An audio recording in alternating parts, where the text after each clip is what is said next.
এই যুবক, তোমার বিদ্যাও নেই, তোমার বুদ্ধিও নেই। তুমি ওই যুবকের মতো যেই যুবক মাঠে নেমে বলছে অমুকের চরিত্র ফুলের মতো পবিত্র, ওর যেমন বিদ্যাও নাই বুদ্ধিও নাই। এই ছেলে তুমিও তাই, তুমিও তাই। শোনো, তোমাকে আমি বুঝিয়ে বলি, ওই লোকটা মাঠে নেমে বলছে অমুকের চরিত্র ফুলের মতো পবিত্র, অথচ এই যুবকের জানা নাই যে এর চরিত্র ফুলের মতো পবিত্র কিনা।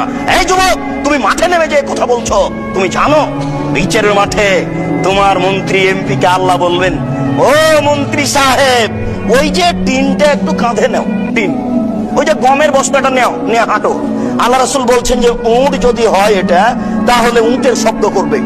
এটা যদি ঘোড়া হয় তো কাঁধে চড়ে ঘোড়ার শব্দ করবে। এটা যদি ছাগল হয় তাহলে কাঁধে চড়ে ছাগলের শব্দ করবে। আর এটা যদি জড় বস্তু হয় তাহলে চুপচাপ থাকবে। আর ওই এমপি সাহেব, মন্ত্রী সাহেব এই বস্তা কাঁধে করে হাঁটবে। আপনার মন্ত্রীকে যদি আল্লাহ এই বস্তাটা কাঁধে করে একদিন হাঁটতে বলেন, তাহলে সময় হলো 50,000 বছর। আপনার মন্ত্রীকে যদি আল্লাহ এই বস্তাটা কাঁধে করে হাঁটতে বলেন 3 দিন, সময় হলো 1.5 লক্ষ বছর। তুমি যুবক জানো অমুকের চরিত্র ফুলের মতো পবিত্র বলছো?